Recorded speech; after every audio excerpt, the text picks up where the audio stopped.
आदाब नाज़रीन, प्रोग्राम अब तक आप देख रहे हैं। मैं हूं आपके साथ आसिफ रशीद। अब तक में आज आपको बताएंगे बहुत बड़ी खबरें दो इस वक्त दिल्ली से आ रही हैं, जहां पर सबसे पहले प्रोग्राम की शुरुआत करेंगे। इस वक्त मारूफ समाजी कारकुन और आर्या समाज के मारूफ रहनुमा स्वामी अग्निवेश का दिल्ली में इंतकाल हो गया है। बड़ी खबर, जहां पर आज देर शाम 81 वर्ष की उम्र में दिल्ली के अंदर उन्होंने आखिरी सांस ली। Institute of liver and biliary sciences में आखिरी सांस ली स्वामी अग्निवेश ने, जो कि काफी बीमार चल रहे थे गुज़श्ता कई रोज से और लिवर साइरास से मुतासिर थे, यानी कैंसर की बीमारी में मुब्तला थे और मुतअद्दिद अज़ा की नाकामी की वजह से शदीद बीमार पड़ गए थे। आज ज्यादा तबीयत बिगड़ गई। अस्पताल में पिछले कुछ रोज से वो थे। कोविड-19 का टेस्ट भी हुआ था, हालांकि वो नेगेटिव जरूर थे, लेकिन जिस बीमारी में वो गुज़श्ता कई माह से मुब्तला थे, बिलाखिर आज वो बीमारी, उनकी मौत आज उस बीमारी की वजह से हुई। 81 साल की उम्र में दिल्ली के अंदर उन्हें आज शाम आखिरी सांस।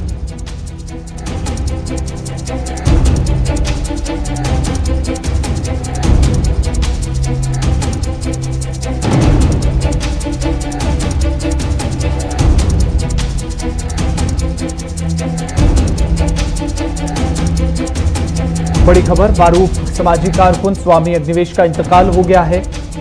आज 81 वर्ष की उम्र में आखिरी सांस ली है और इस बीच शाम के 6 बजे उन्हें दिल का दौरा पड़ा है, इंतकाल हुआ है।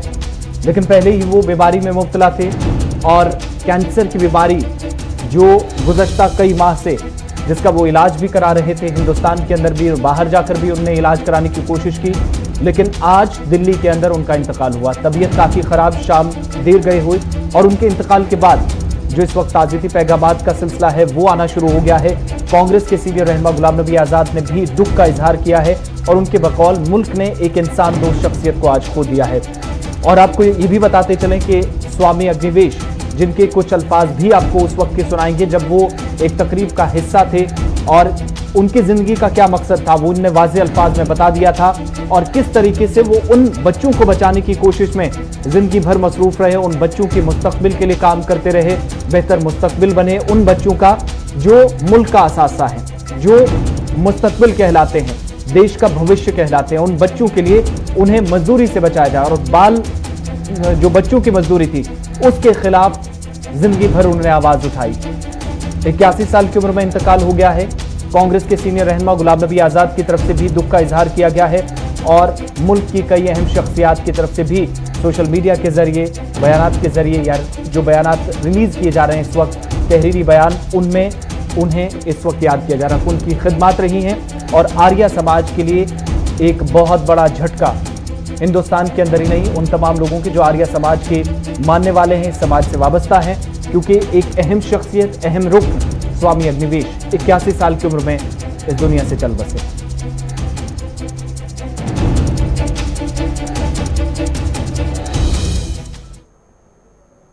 आपने मुझे इस लायक समझा, अपने बीच में बुलाया। मैं एक मामूली कार्यकर्ता हूं, सामाजिक कार्यकर्ता जिसको कहते हैं, सोशल वर्कर। और आज से बहुत साल पहले मैं यहाँ आया था और उस समय हलपति संगठन अरविंद भाई देसाई ने मुझे यहाँ पर बुलाया था। गरीब से गरीब मजदूर, खेत मजदूर, बंधुआ मजदूर, ईंट भट्ठा मजदूर, पत्थर खदान मजदूर, उनके बीच में जहाँ भी गुलामगिरी चल रही है, बंधुआ मजदूरी, छोटे छोटे बच्चों से जो गुलामगिरी कराई जाती है हमारे मुल्क में, और सारी दुनिया में जितने गुलाम बच्चे हैं उनमें सबसे ज़्यादा यदि किसी एक देश में है तो वो हिंदुस्तान, भारत के अंदर है। 14 साल से कम उम्र के बच्चे खेतों, खलियानों में, खदानों में, घरों में और मजदूरी करते हैं 12-12, 16-16 घंटे, कालीन की बुनाई करते हैं और भी पता नहीं क्या क्या काम करते हैं। तो उनकी आज़ादी के लिए, उनकी पढ़ाई लिखाई के लिए लड़ना, उनकी आवाज़ उठाना, उन बेजुबानों की, ये मेरी ज़िंदगी का, यही मेरा मजहब है। मैं आपके सामने खड़ा हूँ, एक दिखाई पड़ रहा हूँ जैसे कोई स्वामी, कोई मजहबी, कोई हिंदू नेता, धार्मिक व्यक्ति खड़ा है, लेकिन ये दिखाने की चीज़ है, ये असलियत नहीं है। मेरे कपड़े जरूर दिखते हैं इस तरीके से जैसे मैं कोई मंदिर में बैठ कर के पूजा पाठ करने वाला पंडित हूँ, लेकिन मैं कभी मंदिर में जाता नहीं। वैसे भी आर्य समाजी होने के नाते बुत परस्ती का मैं विरोध करता हूँ। मैं मानता नहीं कि अल्लाह की कोई बुत नहीं हो सकती, अल्लाह का कोई बेटा नहीं हो सकता, अल्लाह का कोई दामाद नहीं हो सकता। आप किसी काले से काले बच्चे को गोरे से गोरे बच्चे के बराबर मौका दे करके देखो, वो गोरों से आगे निकल के दिखाएगा। परमात्मा हम सबको बराबर पैदा करता है। सूरज की रोशनी सबके लिए बराबर है, सांस लेने की हवा सबके लिए बराबर है, बरसात की बूंद सबके लिए बराबर है। नमाज पढ़ने के लिए जब हम इकट्ठे होते हैं एक चबूतरे के ऊपर मस्जिद के, तो वहां ना कोई बंदा होता ना बंदा नवाज होता। मान गए आप? ना कोई बंदा होगा ना बंदा नवाज होगा, लेकिन 4 मिनट की मस्जिद की नमाज के लिए आपने सबको बराबर तो खड़ा कर दिया मेरे दोस्त। और नमाज पढ़ने के बाद जब नीचे उतरता है तो शेख और सैयद अपनी कार में बैठकर कोठी में चला जाता है और नाई धोबी तेली अपनी झोपड़ी में चला जाता है। बराबरी वहां पर क्यों खत्म हो जाती है, मैं पूछना चाहता हूं। स्वामी अग्निवेश का इंतकाल, 81 साल की उम्र में उन्होंने आखिरी सांस ली है। कैंसर की बीमारी में मुब्तला थी, इलाज चल रहा था, लेकिन आज दिल्ली में उन्होंने जहां पर 81 साल की उम्र में आखिरी सांस ली और आर्य समाज को एक बड़ा धचका, हिंदुस्तान के अंदर ही नहीं बल्कि बैरून मुल्क भी जो आर्य समाज से जुड़े हुए लोग हैं और वज़ीर आज़म से लेकर वज़ीर दाखिला तक और दीगर जो मुल्क की अहम शख्सियात हैं, मजहबी लीडरान हैं, सियासी लीडरान, और अभी थोड़ी देर पहले कांग्रेस के सीनियर रहनुमा गुलाम नबी आज़ाद की तरफ से भी दुख का इजहार किया गया उनकी मौत पर। बढ़ते हैं आगे, बात जब कांग्रेस के लीडर की हुई है तो कांग्रेस की पार्टी की भी इस वक्त बात करते हैं, क्योंकि बड़ी खबर, कांग्रेस में बड़े पैमाने पर तब्दीलियां हुई हैं। कांग्रेस पार्टी में बड़ी तब्दीली हुई है, जहां पर कांग्रेस पार्टी ने कई लीडरान को अपने ओहदों से हटाया है। गुलाम नबी आजाद को जनरल सेक्रेटरी के ओहदे से हटा दिया गया है। रणदीप सुरजेवाला को जनरल सेक्रेटरी बनाया गया है, उन्हें नई जिम्मेदारी दी गई है। महाराष्ट्र के अंदर भी वो जिम्मेदार बनेंगे। प्रियंका गांधी को यूपी इंचार्ज बनाया गया है। पहले उनके पास यूपी का आधा हिस्सा जरूर था, लेकिन अब उसको और भी बढ़ाकर उत्तर प्रदेश की एक बड़ी जिम्मेदारी, एक बड़ी रियासत की जहां पर सबसे ज्यादा डिस्ट्रिक्ट हैं, उसकी जिम्मेदारी प्रियंका गांधी को दी गई है। यूपी इंचार्ज बनाया गया है। गुलाम नबी आजाद से जनरल सेक्रेटरी की कुर्सी छीन ली गई है। और ये सब चीजें उस वक्त हुई हैं जब आपको याद होगा कि जो चिट्ठी विवाद था, जो खत लिखा गया था पार्टी हाईकमान को कि पार्टी में जो टॉप से बॉटम तक तब्दीलियां होनी चाहिए, पार्टी के लीडरान की तरफ से जो खत, तहरीरी खत उन्हें रवाना किया गया था, पार्टी की अबूरी सदर सोनिया गांधी को खत पिछले महीने लिखा गया था, उसमें जो सिग्नेटरीज थे जिन्होंने साइन किया था उस खत पर, उनमें गुलाम नबी आजाद भी शामिल थे। और उसके बाद काफी ज्यादा नाराजगी चल रही थी। सोनिया गांधी ने फोन भी किया गुलाम नबी आजाद को, उन्हें मनाने की कोशिश की। उसके बावजूद भी गुलाम नबी आजाद की तरफ से जरूर कहीं ना कहीं गमो गुस्से का इजहार किया गया कि उन्होंने पार्टी के साथ इतने साल बिताए हैं, राजीव गांधी से लेकर आज तक वो पार्टी के साथ हैं, लेकिन आज अगर उन पर दाग लगाया जाता है या उनके खिलाफ कोई बात की जाती है, किसी दूसरी जमात के साथ मिले होने की बात की जाती है, तो उससे उन्हें काफी ज्यादा दुख पहुंचा है। और इस बीच आपको बता दें 3 से 4 बड़ी तब्दीलियां, जहां पर कांग्रेस ने आज बड़ा परिवर्तन किया है, बड़ा फेरबदल किया है। गुलाम नबी आजाद को महासचिव का जो पद था, जनरल सेक्रेटरी का ओहदा, उससे उन्हें हटा दिया गया है। और इस बीच आपको ये भी बताते चलें, क्योंकि उन्हें पहले इंचार्ज बनाया गया था हरियाणा का भी, लेकिन फिलहाल उनके पास ये जिम्मेदारी भी नहीं रहेगी। और इस फेरबदल में सबसे बड़ा फायदा जो है राहुल गांधी के करीबी माने जाने वाले रणदीप सुरजेवाला को हुआ है, जो कि सुरजेवाला अब कांग्रेस के जो कांग्रेस को सलाह देने वाले भी एक तरफ से कहा जा सकता है, क्योंकि जनरल सेक्रेटरी बनाया गया है और इसके साथ साथ महाराष्ट्र की जिम्मेदारी उन्हें सौंपी गई है। आपको ये भी बताते चलें, जो कमेटी है इस वक्त कांग्रेस की, वो कमेटी जहां पर पार्टी के मुख्तलिफ उमूर पर तबादला ख्याल होता है, पार्टी के अंदर कोई फेरबदल होगा तो उस कमेटी का डिसीजन काफी अहम होता है। और उस कमेटी का हिस्सा इस वक्त रणदीप सिंह सुरजेवाला भी हैं। इसके साथ ही सुरजेवाला को कांग्रेस का महासचिव भी बनाया गया है, जनरल सेक्रेटरी बन गए हैं। कर्नाटक का उन्हें प्रभारी यानी इंचार्ज बना दिया गया है। और इस बीच कई बड़े लीडरान जिन्हें अब बड़ी जिम्मेदारियां पार्टी में दी गई हैं, लेकिन 3 बड़ी तब्दीलियां, जनरल सेक्रेटरी नए जो कांग्रेस के बनाए गए हैं, रणदीप सिंह सुरजेवाला जो तर्जुमान भी थे पार्टी के, और बड़ी जिम्मेदारी जो कि एक अहम चेहरा पार्टी का। तो दूसरी तरफ प्रियंका गांधी जिन्हें और भी बड़ी जिम्मेदारी दी गई है पार्टी की, वो यूपी की इंचार्ज बनी है। और इसके साथ साथ गुलाम नबी आजाद जो पार्टी के जनरल सेक्रेटरी थे, उन्हें इस ओहदे से हटा दिया गया है। सीनियर न्यूज एडिटर सनम एजाज हमारे साथ श्रीनगर से फोन लाइन पे हैं। सनम, किस तरीके से पार्टी की इन तब्दीलियों को देखा जाए? गुलाम नबी आजाद एक पुराना और अहम चेहरा और उनसे एक बड़ा और इंपॉर्टेंट ओहदा पार्टी की तरफ से छीन लिया गया है?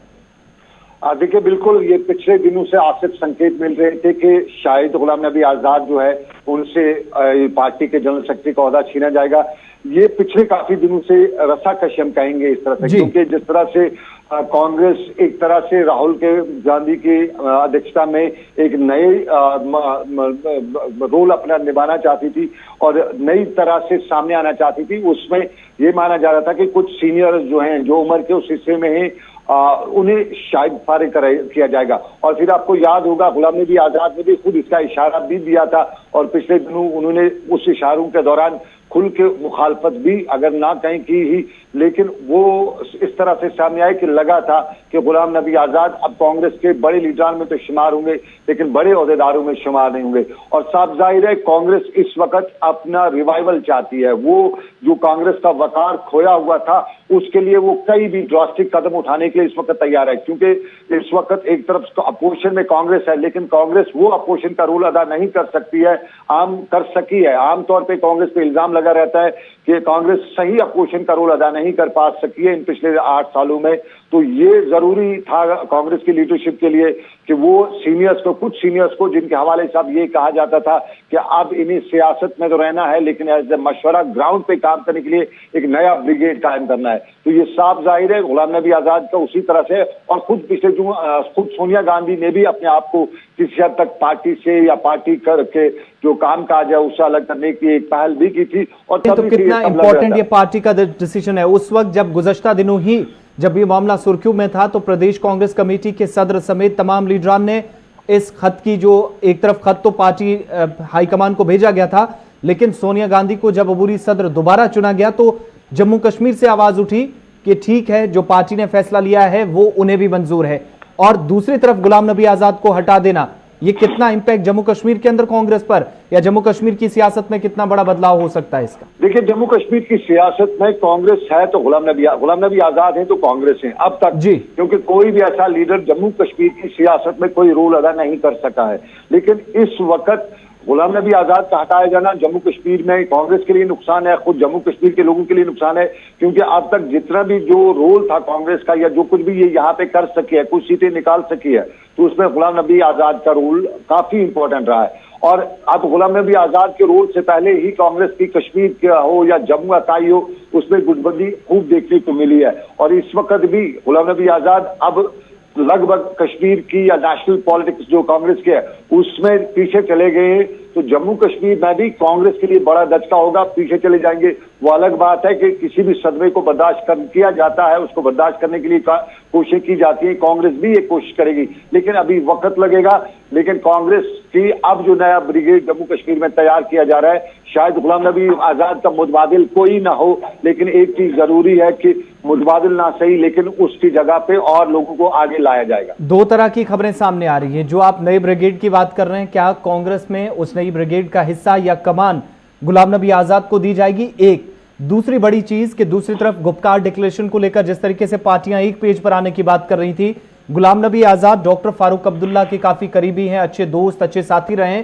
इन तमाम चीजों को अगर एक कॉन्टेक्स्ट पे, एक पेज पर लाकर देखें तो क्या फर्क ऑन ग्राउंड दिखने वाला है वाज़ेह तौर पर? देखिए, इस वक्त फिलहाल कांग्रेस जरूर ये चाहेगी कि गुलाम नबी आजाद को कश्मीर पॉलिटिक्स से, डायरेक्ट पॉलिटिक्स से या कश्मीर की कमान संभालने से थोड़ा दूर ही रखा जाए, क्योंकि कांग्रेस इस वक्त एक परेशानी में दो चार है। मुल्क में कांग्रेस एक बड़ी जमात है और कश्मीर में जो गुपकार डिक्लेरेशन है वो मुल्क के कुछ अवाम के लिए, कुछ वोटर्स के लिए उसकी वो खिलाफ है। तो ये जो सारा मुल्क की सियासत को देखते हुए या मुल्क की पार्टी पोजिशन को देखते हुए गुलाम नबी आजाद जैसे फेस को इस वक्त कश्मीर में लाया नहीं जा सकता, क्योंकि कांग्रेस क्या है, एक तरह से रोल अदा करी और मुल्क में दूसरी तरह से। तो फिलहाल गुलाम नबी आजाद को एज ए सीनियर लीडर तो रखा जाएगा, सीनियर लीडर उनके मशवरे रहेंगे, लेकिन कोई डायरेक्ट कंट्रोल जो है कश्मीर की पॉलिटिक्स का वो उनके हाथ में लगभग नहीं दिया जा सकता। बिल्कुल, बहुत बहुत शुक्रिया सनम एजाज, श्रीनगर से आप हमारे साथ रहे, सीनियर न्यूज एडिटर। बात कांग्रेस के हवाले से हो रही, तो बड़ी खबर हम आपको इस वक्त बता दें कि कांग्रेस के सीनियर रहनुमा और जम्मू कश्मीर के साबिक वज़ीर आला गुलाम नबी आजाद, जो कि जनरल सेक्रेटरी कांग्रेस पार्टी के, उन्हें इस ओहदे से हटाया गया है। बड़ी तब्दीली हुई है कांग्रेस के अंदर, जहां पर गुलाम नबी आजाद को जनरल सेक्रेटरी का ओहदा उनसे छीन लिया गया है। रणदीप सिंह सुरजेवाला को जनरल सेक्रेटरी बना दिया गया है। कर्नाटक की उन्हें जिम्मेदारी दी गई है, प्रभारी इंचार्ज बने हैं और प्रियंका गांधी वाड्रा को उत्तर प्रदेश का इंचार्ज बनाया गया है। इसके अलावा कुछ और लीडरान भी जिन्हें जरूर जिम्मेदारियां दी गई हैं, लेकिन 3 बड़ी तब्दीलियां रणदीप सिंह सुरजेवाला, गुलाम नबी आजाद और प्रियंका गांधी वाड्रा, जिन्हें उत्तर प्रदेश, हरियाणा और जम्मू कश्मीर तक जिनकी नजर थी। लेकिन 2 तरह के चैलेंजेस यहां पर, एक नेशनल लेवल पर जो पॉलिटिक्स इस वक्त कांग्रेस की हो रही थी उसका हिस्सा गुलाम नबी आजाद थे। दूसरी तरफ जिसका खुलासा भी जिसकी बात कर रहे थे सीनियर न्यूज एडिटर सनम एजाज कि एक नई ब्रिगेड कांग्रेस की जम्मू कश्मीर के अंदर जेकेपीसीसी की तैयार हो रही है, वहां पर पार्टी की पॉलिटिक्स जो है वो जरा अलग होंगी। बात 370 की भी आ जाती है, बात गुपकार डिक्लेरेशन की आ जाती है, लेकिन दिल्ली आते आते यहां बयान भी बदलने पड़ते हैं और पार्टी की जो सोच है उसमें कहीं ना कहीं 50 से 60% का जरूर बदलाव इसलिए देखा जाता है क्योंकि दिल्ली के अंदर सियासत इसलिए भी अलग होती है कि कांग्रेस एक बड़ी जमात और सबसे बड़ी अपोजिशन या सबसे बड़ी हिजब इख्तिलाफ की जमात है। इन सब पर बात और भी करेंगे, लेकिन कुछ खबरें लाइन ऑफ एक्चुअल कंट्रोल की भी हैं, जहां सूरत हाल पर तनाव है और चीन की तरफ से एक धमकी दी गई है। वो क्या